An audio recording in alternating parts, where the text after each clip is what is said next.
So hello everybody, मेरा नाम है अभिनव।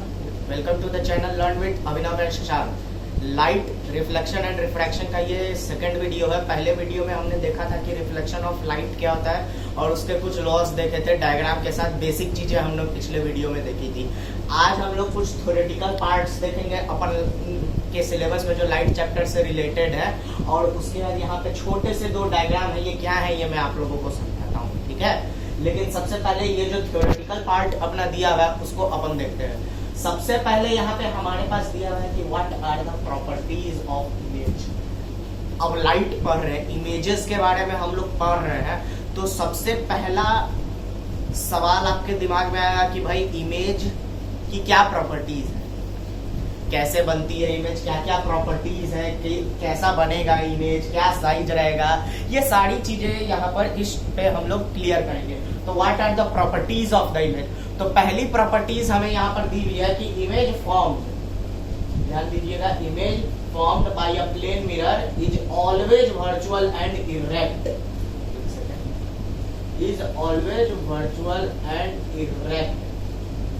इमेज जो फॉर्म होगी प्लेन मिरर से वो हमेशा वर्चुअल होगी और इरेक्ट होगी, ठीक है।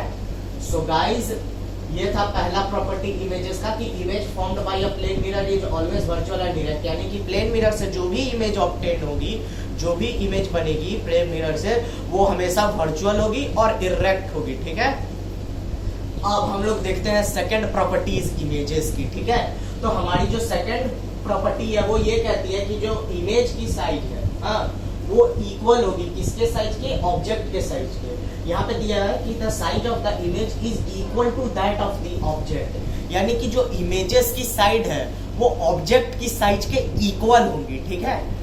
तो ये थी दूसरी प्रॉपर्टी। और तीसरी प्रॉपर्टी दिया हुआ है कि image formed is as far behind the mirror as the object is in front of it.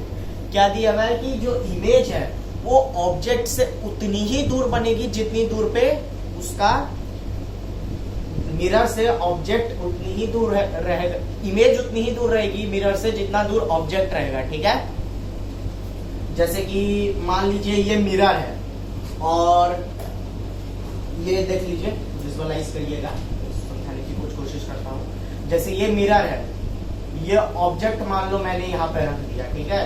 तो ये जो अब ये मैं इस मार्कर को लेता हूँ, ये है ऑब्जेक्ट, ये रहा ऑब्जेक्ट आपका, हाँ, और ये रहा मिरर। तो ये जो ऑब्जेक्ट है ना, ये इससे उतनी ही दूर रहेगा, उतनी। देखिए सीधे सीधे मैं आप लोगों को बता दूंगा, डायग्राम के साथ ही मैं छोटा सा समझा देता हूँ, ऐसे दिक्कत होगी। ये देखिए, ये एक प्लेन मिरर यहाँ पे मैं बनाता हूँ, जैसे एक प्लेन मिरर मैंने यहाँ पे कंस्ट्रक्ट किया, ठीक है। अभी मान लो मैं यहाँ पे ऑब्जेक्ट प्लेस कर देता हूँ, ठीक है। तो इमेज जो है ना, जितनी साइज, जिस साइज का ऑब्जेक्ट है उसी साइज का इमेज भी बनेगा, ठीक है। अपन इसको डिटेल में डिस्कस करेंगे जब अपन इमेज फॉर्मेशन देखेंगे, तो ठीक है। अभी अपने को जो, अभी मैं आप लोगों को जो बता रहा हूँ वो देखो डायग्राम के साथ मैं डिटेल में आप लोगों को समझाऊंगा जब इमेज फॉर्मेशन हम लोग पढ़ेंगे, तो ठीक है। तो तीन प्रॉपर्टीज हो गई। आखिरी प्रॉपर्टीज हमारी है कि जो इमेज जो है ना वो लैटरली इन्वर्टेड होगी। यानी कि ऑब्जेक्ट ऐसा बन रहा है, माने ऑब्जेक्ट ऐसा है इमेज से, ठीक है। तो इमेज जो बनेगा ना वो भी ऐसा ही बनेगा। मिरर के सामने ऑब्जेक्ट इस तरह से खड़ा है तो इमेज भी ऐसा ही। अब जैसे कि यहाँ मैं मान लीजिए मेरे सामने एक अलमारी है, तो मैं आपसे जितनी दूर पर हूँ उतनी ही दूर पर, मतलब जितनी दूर मैं हूँ अलमारी से उतनी ही दूर पर अलमारी में भी मैं दिखूंगा, ठीक है। और जिस, अब जैसे आप लोग अपने आप को अलमीरा में देखते हो तो अपने आप को उल्टा तो देखते नहीं हो, एकदम बिल्कुल सीधा ही देखते हो, उल्टा कभी नहीं। ये नहीं ना कि आप मिरर के सामने खड़े हो और आपकी जो इमेजेस है वो आपका माथा ऐसे है रियल में, और पैर ऐसे है, इमेज बन रहा है तो पैर ऊपर हो गया, माथा नीचे हो गया, ऐसे तो होता नहीं है। तो ये थी अपन की चार प्रॉपर्टीज इमेज की। अपन एक बार इसे डिटेल में एक बार फिर से देखते हैं, रिवाइज करते हैं। पहली प्रॉपर्टी क्या है कि प्लेन मिरर से जो इमेज बनेगी वो हमेशा वर्चुअल और इरेक्ट होगी, ठीक है। और जो साइज होगी इमेज की वो हमेशा ऑब्जेक्ट के साइज के इक्वल होगी। मिरर जो से इमेज उतनी ही दूर होगी जितनी दूर पे ऑब्जेक्ट होगा, ठीक है। और जो इमेज होगी वो लैटरली इन्वर्टेड होगी, ठीक है। तो इतना मैंने आप लोगों को बता दिया, ठीक है।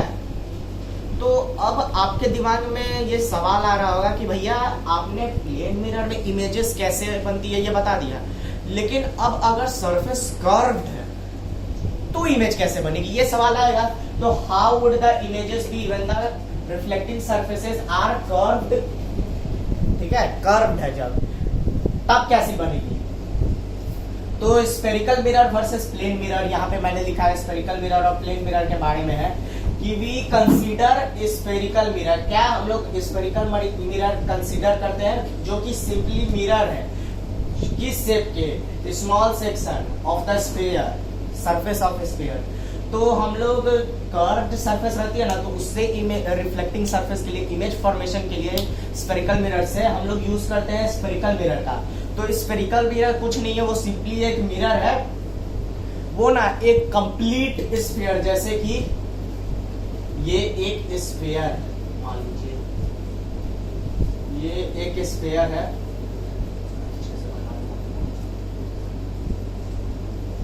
उतना परफेक्ट नहीं बन रहा है, मान लीजिए ये एक स्फीयर है, ठीक है। इसको मैंने यहां से काट दिया, ठीक है, और इधर से इसको शेड कर दिया,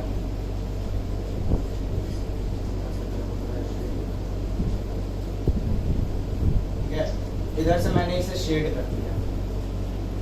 तो ये दिख रहा है आपको, एक ये स्फीयर है,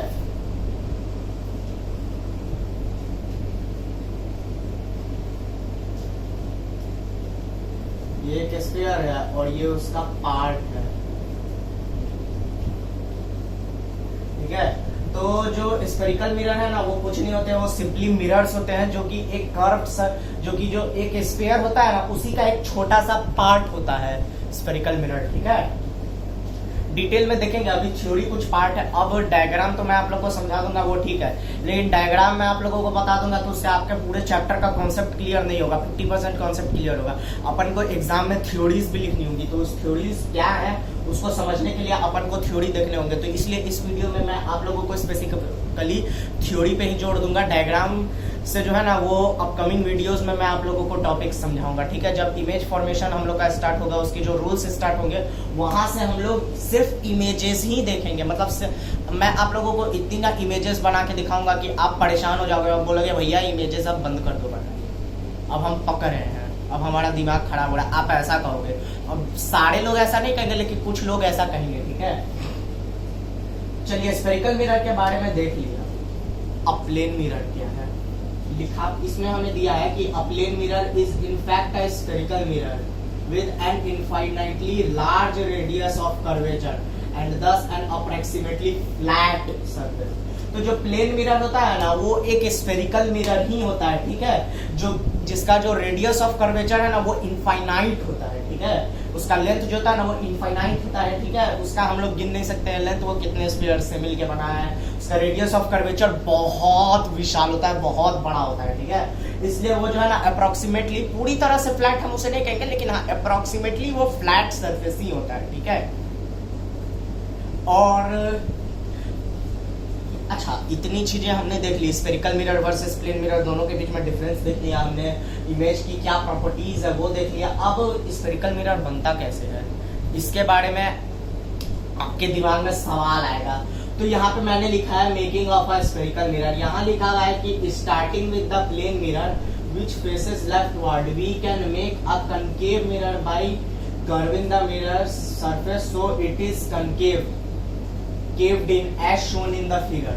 तो प्लेन मिरर से यहाँ से देखिए, यहाँ से मैंने प्लेन मिरर यहाँ पे एक बनाया है आपके लिए, यहाँ पे इमेज है, ये ओ ऑब्जेक्ट को रिप्रेजेंट कर रहा है और आई इमेज को रिप्रेजेंट कर रहा है। यहाँ पे मैंने आपको दिखाया है कि इमेज प्लेन मिरर में कैसी फॉर्म कर रही है, और इसी मिरर को अगर मैं कर्व्ड कर दूं तो इमेज कैसे फॉर्म हो रही है वो यहाँ पे देखिए, यहाँ पे ऑब्जेक्ट है, यहाँ पे इमेज आ गया है। ये क्या है ये आपको अभी उतने अच्छे से समझ में नहीं आ रहा होगा, लेकिन जब हम लोग इमेज फॉर्मेशन देखेंगे ना तो आपको पता चलेगा, ओ मतलब भैया के कहने का मतलब ये था, ओ ये ऐसे ऐसे, ये आपको क्लियर हो जाएगा, खुद क्लियर हो जाएगा, ठीक है। तो यहाँ पे एक लास्ट पॉइंट हमें दिया है कि bending the mirror this way shifts the image away. तो जो बेंड होती है ना मिरर इस तरफ, वो शिफ्ट कर देती है इमेज को ऑब्जेक्ट से दूर। अब स्फेरिकल मिरर में क्या प्रॉब्लम है ना कि इमेज आपकी नजदीक है तो ऑब्जेक्ट दूर रखेगा, ऑब्जेक्ट दूर है तो इमेज नजदीक होगा, ठीक है। और इमेज नजदीक है तो माने ऑब्जेक्ट नजदीक है तो इमेज दूर भाग जाएगा। ये प्रॉपर्टीज है, ठीक है। ये सारी की सारी इमेज फॉर्मेशन की प्रॉपर्टीज है जो हम लोग अगले वीडियो में देखेंगे, ठीक है। सो गाइस, इस वीडियो में इतना ही। वेट करिएगा अगले अपडेट का, तब तक के लिए टेक केयर, टाटा।